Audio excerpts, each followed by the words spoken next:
Sziasztok, én Marian vagyok, kövess be a csatornámat, hogy minél több tartalmat láss, és küldj nekem egy lájkot, hogy tudjam, hogy jó úton járok.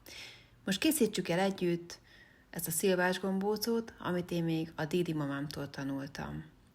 A burgonyát megtisztítjuk, és sós vízben megfőzzük, majd meghámozzuk, áttörjük, és hagyjuk egy picit kihűlni.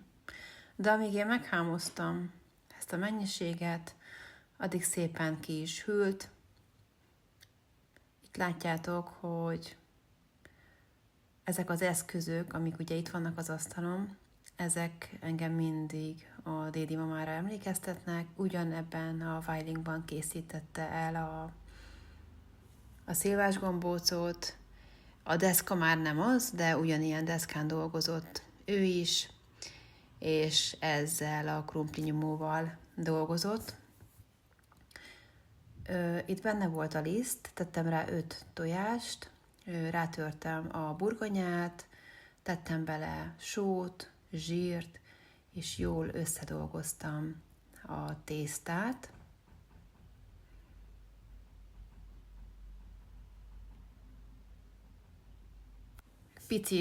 Pici volt most a Weiling, de ha egy picikét itt tettem még hozzá egy kis zsírt, összeállt a tészta, akkor utána én kiborítom, és így sokkal egyszerűbb jól átgyúrni és összedolgozni mindent.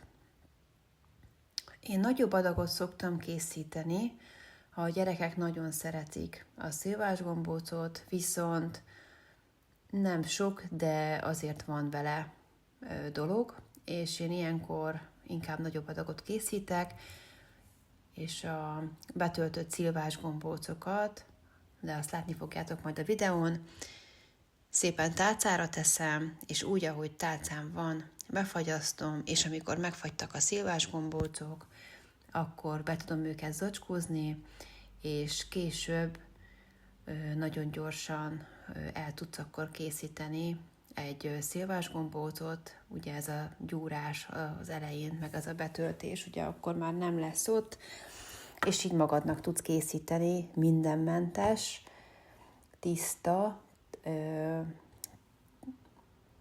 adalékmentes szilvás gombócot. Csak kicsit vársz, amíg kiolvad, és már tudod is forró, lobogó vízbe beledobálni, megcsinálod hozzá a morzsát, és már kész is van a szilvás gombóc. Úgyhogy én ilyenkor ezt mindig így szoktam, és ezért is láttátok, hogy majdnem 2 kiló liszttel dolgoztam össze a burgonyát. Itt tettem még hozzá egy kis zsírt, mert még voltak olyan részek, ahol még egy picit olyan lisztes volt, és nem állt össze a tészta, és amikor így szépen szétvágtam, akkor itt látjátok, hogy milyen szép a tésztának a belseje, tehát hogy minden alapanyag jól össze lett gyurmázva, össze lett dolgozva, akkor egy picit kilisztezed, és kinyújtod egy olyan fél centi vastagra. Itt is látod, hogy milyen jó a tésztának az állaga, nagyon-nagyon jó lehet ezzel dolgozni. Ezt bátran töltheted szilvával, vagy akár szilvalekvárral is, mert nem fog kifolyni neked belőle semmi. Összefogod így a kis csücsköket, és akkor így gombócot formázol belőle, de majd ezt is fogom mutatni a videón, hogy hogyan tudod úgy jól bezárni a gombócokat, hogy tényleg ne folyjon ki belőle semmi. Én felezett szilvákat szoktam rátenni, én kék szilvával szeretek dolgozni, ezt mi nyáron leszoktuk fagyasztani, és ilyenkor csak kiveszem, kiolvad, és már tökéletes is a szilvás gombóchoz, viszont ha neked ez most nincs, akkor befőtt is jó, vagy amit mondtam, lekvárral is töltöd a gombócokat, és akkor rátettem itt mindegyik kockára egy fél szilvát, és pici fahéjat és cukrot, mert így nagyon-nagyon finom. Amikor a szilva egy pici levet enged, akkor az a fűszeres, édes lé, az nagyon finom ott a gombóc belsejébe. Kész vannak a gombócok, most teszem őket tálcára.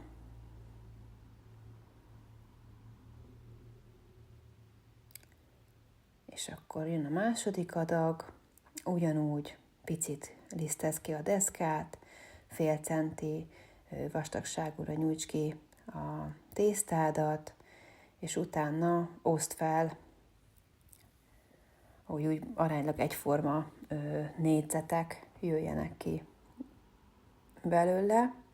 Itt látjátok, hogy én nekem a végén itt nem sikerül, de hát fölvágtam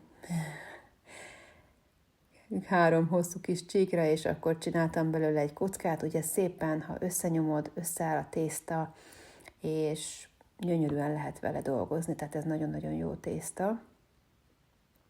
És itt is mindegyik kocka tetejére rátettem egy fél szilvánt, pici fahéjat, pici kristálycukrot, és akkor szépen gombócokat formáztam belőle.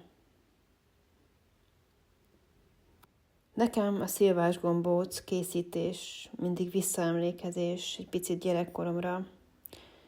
Sokat ott voltunk dédi mamánál, testvéremmel, és én emlékszek arra, amikor ott álltam a deszka mellett, mint most a kislányom, és ahogy összeállította a gombóc tésztát, ahogy tényleg profin, gyönyörű, tökéletes gombócokat készített pillanatok alatt. Nagyon-nagyon szerettük mi is gyerekként a gombócot. Mint most ugyanúgy nekem is, a gyerekeim imádják. Itt feltettem a vizet forni, közben zsíron a morzsát elkezdtem pirítani. Ez is egy hosszabb folyamat, mert nem szabad ott hagynod, folyamatosan kevergesd, és amikor már látod, hogy kezd színe lenni a morzsának, akkor amikor elzárod a gázt, még utána is egy picikét kavard mindig át, ameddig lehűl a serpenyő, mert gyorsan oda tud égni. Én szeretek bele tenni pici cukrot, akár fahéjat is lehet, ez megint egy kis ízt ad a gombócoknak, amikor kiveszem a vízből, és ráragad ez a prézli, akkor egy picit már édes és fahéjas. Mi nagyon szeretjük így. A vizet egy olyan 4-5 liter vizet nyugodtan tegyél fel. Attól függ persze, hogy mennyi gombócot készített, ezt a mennyiséget, amit én készítettem. Ha nagyon soknak találod, akkor meg tudod felezni, és a fele mennyiséggel is dolgozhatsz.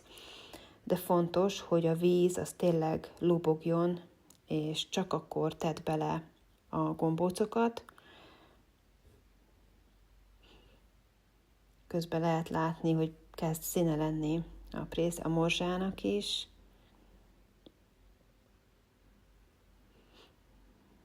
És itt már ilyennek kell legyen a víznek, és amikor jól forr a víz, akkor mehetnek bele a gombócok.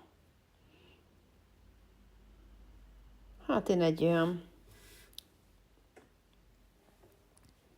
10 gombócot biztos tettem bele. Amikor beletettétek a gombócokat, kavarjátok meg, hogy ne ragadjon le a lábos aljára. Ne félj tőle, nagyon jó a tészta, nagyon jó lehet vele dolgozni, és nem fognak kinyílni. Tettem még itt bele egy pici zsírt is, kb. Egy olyan evőkanálnyit, de ez olyan 4 liter víz, amiben most én főzöm a gombócokat. Ez is egy hosszabb idő.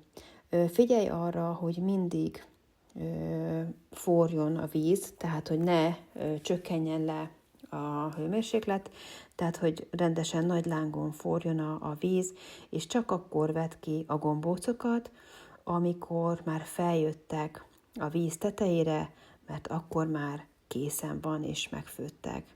Én ilyen szűrőkanállal szoktam kivenni, itt le tudom csöpögtetni így a vizet, és akkor így teszem a morzsára, és szépen átforgatom a gombócokat.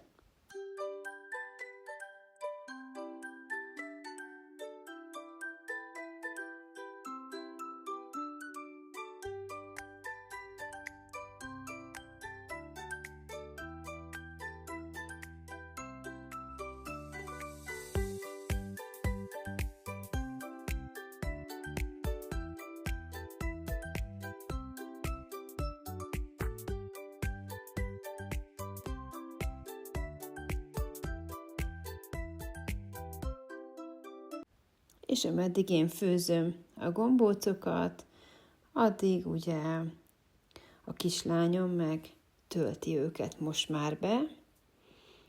Ki szoktam utána tenni a vájlingba, mert könnyebb átforgatni a gombócokat, hogyha kevesebb van benne, én szépen átforgatom minden gombócot, hogy minél több mosát vegyen fel, és miután mindegyik gombócot átforgattam, átteszem őket a vájlingba, és utána eligaztam a morzsát, és akkor megint könnyen lehet forgatni a vízből kivett gombócokat.